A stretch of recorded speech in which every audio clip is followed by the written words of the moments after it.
Երկու շաբաթ կեղծ պատարագ է կազմակերպվում, կեղծ հոգևորականների մասնակցությամբ, բայց հանրության բացակայությամբ։ Ըստ էության երկու շաբաթն էլ հանրության այսպես նկատելի մասնակցություն չեղավ, հիմնականում ԿՊԱ-ականներ, պաշտոնյաներ, նրանց ընտանիքի անդամներին մասնակցում։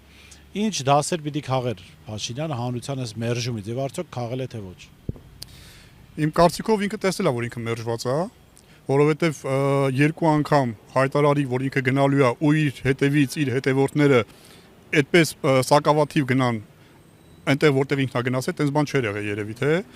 այն նպատակները, որ ինքը դրել է ու այդ նպատակների համար մարդկանց են տանում վարչական ռեսուրս օգտագործելով այդքանից հետո այնտեղ թիվը չի գերազանցում 1000 հոգին, այնտեղ խոսացել է ինչ որ 10000 հոգի, ես ինչքան չի գերազանցում 1000 հոգի նույնիսկ հիմա ամեն գնով փորձում է մաս թեմ առ թեմ կամ եկեղեցի առ եկեղեցի այցելի փչացնի մասնատի բաժանի տեսնելով որ իր նպատակներին ինքը չի հասնելու այսպես հիմա որոշել է ներսից քանդի հիմա ինչ որ հաջորդ անգամ խոստացել է գնալու է Թալին այսինքն սրա նպատակը եկեղեցին քանդելն է հայ առաքելական սուրբ եկեղեցին ոչնչացնելն է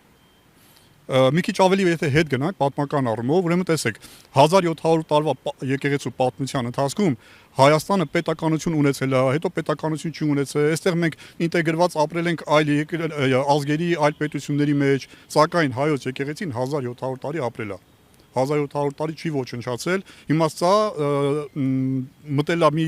խաղի մեջ, որը թելադրված է Ադրբեջանից, որը թելադրված է մեր թշնամու կողմից, սա որոշել է հայ ինքնությունը վերացնի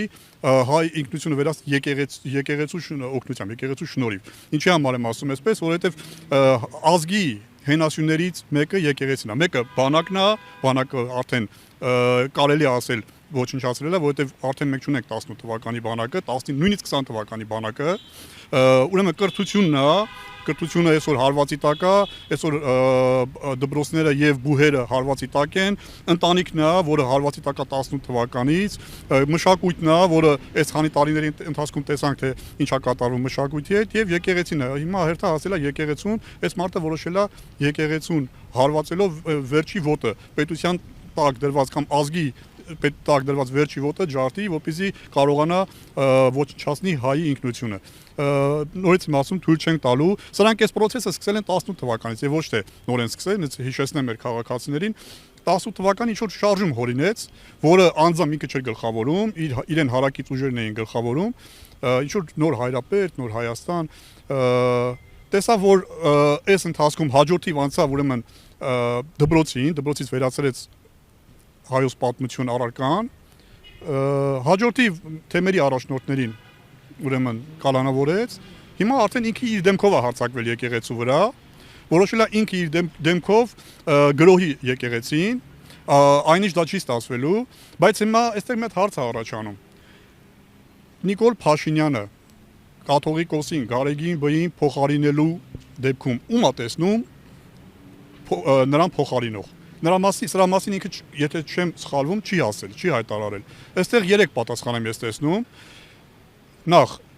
այդտեղ երևի թե ինքը տեսնում է իրեն, այդ գահին նստած, այսինքն վարչապետի երկրի ղեկավարի պաշտոնը արդեն իրանով է արել, որոշել է արդեն եկեղեցին իրանով անել, այսինքն գահին իրեն է տեսնում։ Երկրորդ տարբերակը այդ աթոռին տեսնում է այն աղանդավոր ուժի ղեկավարին, ով որ իրեն օգնեց 18 թվականին այն ճակերտավոր հեղափոխություն անել, այսինքն մարդկային ռեսուրսով օգնեցին փողոցներում, նաև ընտրությունների ժամանակ ընտրատեղամասերում, հավանաբար երկրորդ տարբերակ որպես նրան է խոստացել կաթողիկոսի գահը, եւ երրորդ տարբերակը գահը պետք է դատարկ մնա որոշ ժամանակ, մինչև այդ ընթացքում հայ առաքելական սուրբ եկեղեցու թեմերը տրոհի, քանդի, ոչնչացնի, որպեսզի հայ առաքելական սուրբ եկեղեցին վերջնականապես ջարդի, վերջնականապես ոչնչացնի, որպեսզի կատարի Փաշազադեի պահանջը։ Ինչի համար եմ ասում պահանջը, որովհետև Փաշազադեն էր այնտեղից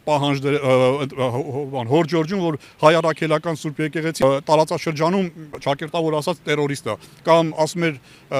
ուրեմն Էջմիածինը Ուչմիածին էր ասում, ադրբեջանական պատմական հողեր են, որտեղ ժամանակավոր ուրեմն